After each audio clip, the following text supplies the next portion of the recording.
कि देश की संसद में बाबा साहब डॉक्टर अंबेडकर को लेकर देश के गृह मंत्री इस तरह का जो है घिनौना बात कर रहे हैं, इस तरह की घिनौनी बात कर रहे हैं।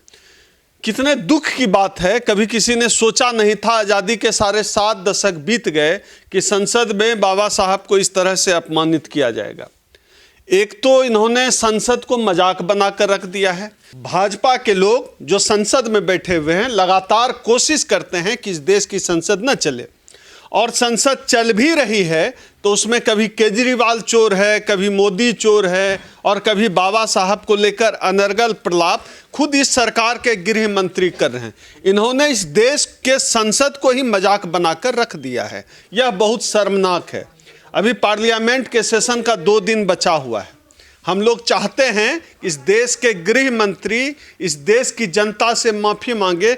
उन्होंने इस देश की जनता को अपमानित करने का काम किया है बाबा साहब को यह बोलकर, और इनकी जो पूरी प्रवृत्ति है, इनकी प्रवृत्ति को समझिए। अभी कुछ समय पहले राहुल गांधी ने संसद में एक बात कही, 2 किताब लेकर आए, मनुस्मृति और भारत का संविधान, और कहा कि इस देश में लड़ाई इन 2 किताबों के बीच है।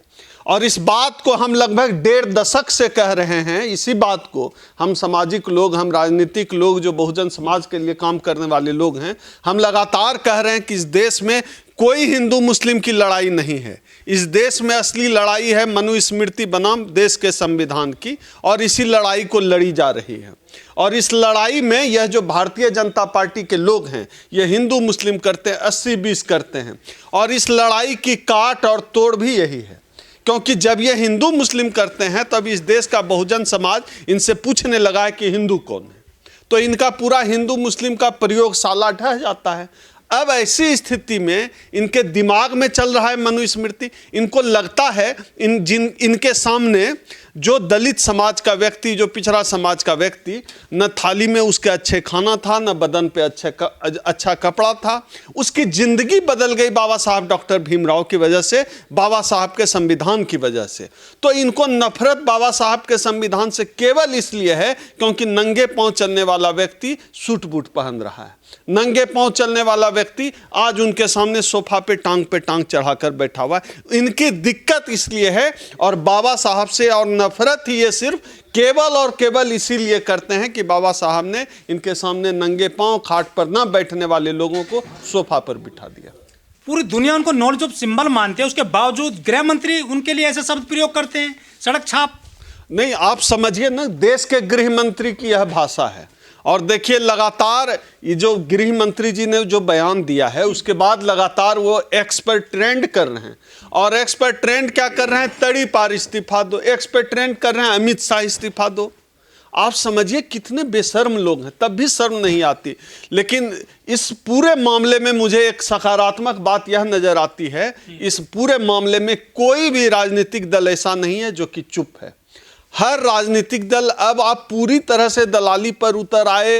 आप जो है चिराग पासवान की पार्टी को छोड़ दीजिए, अठावले जी को छोड़ दीजिए, तो इन लोगों को छोड़कर तमाम राजनीतिक दल, तमाम राजनेताओं ने इस मामले में अपना रुख स्पष्ट कर लिया है। और बाबा साहब के अपमान पर सभी लोगों ने मुंह खोलकर अपनी बात कही है। और साथ ही साथ नेताओं, सामाजिक कार्यकर्ताओं के साथ साथ जनता भी इस पूरे मामले पर अपना प्रतिरोध जाहिर कर रही है। आप देखिए ट्विटर पर 2 दिन से ट्रेंड करना लगातार, ये कोई मामूली बात नहीं है, उनको समझना पड़ेगा। लेकिन 26 नवंबर को तो बाबा साहब के चरणों में फूल चढ़ाए थे अमित शाह और मोदी जी। 26 जनवरी इनके लिए एक और बात के लिए याद किया जाता है। 26 जनवरी 2002 को इन्होंने 52 साल के बाद पहली बार जो है आरएसएस के मुख्यालय पर तिरंगा भी लहराया था। इन्होंने जो है रामलीला मैदान में बाबा साहब का पुतला जलाने का काम किया है। इन्होंने भारतीय संविधान को अपमानित करने का काम किया है। तो अमित शाह जी उसी परंपरा से आते हैं ना, उसी आरएसएस बीजेपी की परंपरा से आते हैं, जिनको देश के संविधान से नफरत है, जिनको देश का झंडा पसंद नहीं है क्योंकि उसका रंग 3 है। इनको जो है बाबा साहब से नफरत है क्योंकि उन्होंने देश का संविधान लिखा, क्योंकि बाबा साहब की वजह से देश के करोड़ों दलितों की जिंदगी बदल गई। इनको इसी बात से तो चिढ़ है, इसी बात से तो नफरत है इनको। इसलिए तो सारी इनके पेट में जो मरोड़ है वही है कि जो इनके सामने भाई चल नहीं पाता था, खड़ा नहीं हो पाता था, ये खाट पर बैठते थे, दलित नीचे बैठता था, और ये जो है अब सीना तान कर चलने लगा है, सीएम डीएम बनने लगा है आरक्षण की वजह से। इस बात से परेशानी है बाबा साहब से, इसी बात से इनको परेशानी है, इसलिए ये ऐसे कर रहे हैं। बीजेपी वाले कह रहे थे कि 400 सीट आने तो संविधान खत्म कर देंगे। अमित शाह जो बाबा साहब के खिलाफ बोलने लगे हैं, ये पहले संविधान को खत्म करेंगे, बाबा साहब के खिलाफ जो अभियान चलाएंगे? नहीं, अभी तो इनकी एक नेता है, कोई ब्राह्मण महिला है जाहिल सी, उन्होंने अलीगढ़ में भी बयान दिया है संविधान को लेकर अनर्गल। तो पूरा भारतीय जनता पार्टी संविधान को जलाने से लेकर, बाबा साहब का पुतला जलाने से लेकर, लगातार संविधान विरोधी काम करने में तो भारतीय जनता पार्टी के तो जीन में है, उनके डीएनए में है कि संविधान की खिलाफत करो, क्योंकि दलित बदल गया। लेकिन मोदी जी तो कहते हैं कि संविधान के दम पर हम प्रधानमंत्री बने हैं, सदन पहुंचे हैं, हम तो चाय बेचते थे, चाय वाले के बेटे हैं। मोदी जी जो बात इस देश की जनता को समझाना चाह रहे हैं, ये बात अपने सबसे प्रिय साथी अमित शाह को क्यों नहीं समझा रहे हैं? अभी उनके एक साथी गुजर गए, इस दुनिया में नहीं रहे। इनका जो आर्थिक सलाहकार था विवेक देवराय, उसने एक लेख लिखा था, तो लगातार, और इनका जो ऑब्जर्वर जो मुखपत्र है आरएसएस का, उसमें लगातार ये संविधान के खिलाफ, आज से नहीं 1947 से लगातार ये संविधान और बाबा साहब के खिलाफ लिखते बोलते रहे। तो इनका तो चाल चरित्र स्पष्ट हुआ, और अमित शाह के इस बयान के बहाने भारतीय जनता पार्टी का चाल और चरित्र स्पष्ट हो गया। कितने दलितों के हितैषी हैं, कितना ये बाबा साहब डॉक्टर अंबेडकर से प्रेम करते हैं, कितना लगाव रखते हैं, और कितना इनको जो है इस देश के संविधान से लगाव है। अमित शाह की मानसिकता जैसे लोग ही बाबा साहब की प्रतिमा तोड़ते हैं देश में, पूरे प्रदेश में। तो मानसिकता की बात नहीं, इनकी मानसिकता के लोग तोड़ते हैं, और इनकी पार्टी से जुड़े लोग होते हैं वो जो बाबा साहब की प्रतिमा का भी खंडन करेंगे। आप उनका कनेक्शन निकालिए, कहीं न कहीं बीजेपी आरएसएस का निकल जाएगा। इनका पूरा चाल चरित्र ही वही है। ये बाबा साहब को देखना पसंद नहीं करते हैं, बाबा साहब से इनको उनके पुतले से नफरत है, उनके नाम से नफरत है। तभी तो इस तरह से भरी संसद में इस तरह बोलने का क्या मतलब है? आप समझिए, उन्होंने वो अपनी नफरत को पचा नहीं पाए, बहुत मुश्किल से उन्होंने जो है अपने को जब्त करते हुए किसी तरह जो है इतना बोला है। वरना सोचिए, उस आदमी इतना तो बोल दिया, इतना बदतमीजी से उन्होंने बाबा साहब का नाम लिया है। अन्यथा इनके दिमाग में क्या चल रहा है, किस तरह से मनुस्मृति चल रहा है, आप समझ के देखिए।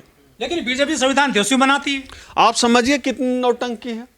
एक तरफ ये संविधान दिवस मना रहे हैं, एक तरफ ये संसद में चर्चा कर रहे हैं संविधान की, दूसरी तरफ भारतीय संविधान की हर पन्ने की धज्जियां ये हर दिन उड़ा रहे हैं।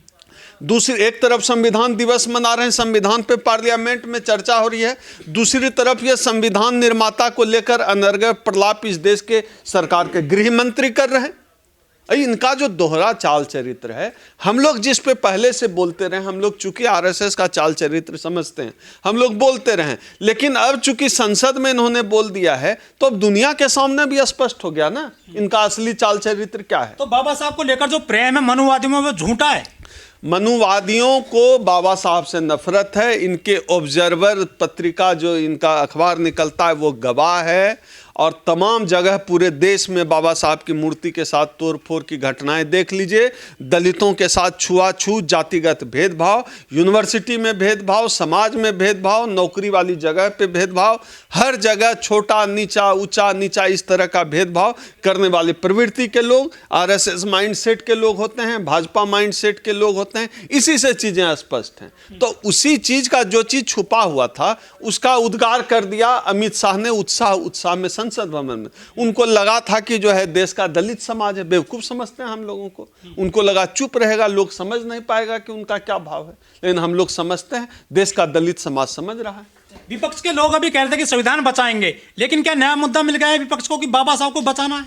अब देखिए, विपक्ष के लिए राजनीतिक मुद्दा हो सकता है, लेकिन बाबा साहब हम सबों के लिए, इस देश के दलितों के लिए, जैसे इनके लिए राम कृष्ण है, तो हमारे लिए बाबा साहब है। तो इनके विपक्ष के लिए राजनीतिक मुद्दा हो सकता है बाबा साहब, लेकिन बाबा साहब हमारे लिए राजनीतिक मुद्दा नहीं है, क्योंकि हम जानवर से भी बदतर स्थिति में जी रहे थे। बाबा साहब की वजह से हम इंसान बने, हम इंसान बने। आपके लिए यही स्वर्ग है संविधान जो हमारे लिए इस देश का जो संविधान है वही सब कुछ है। बाबा साहब हमारे भगवान हैं।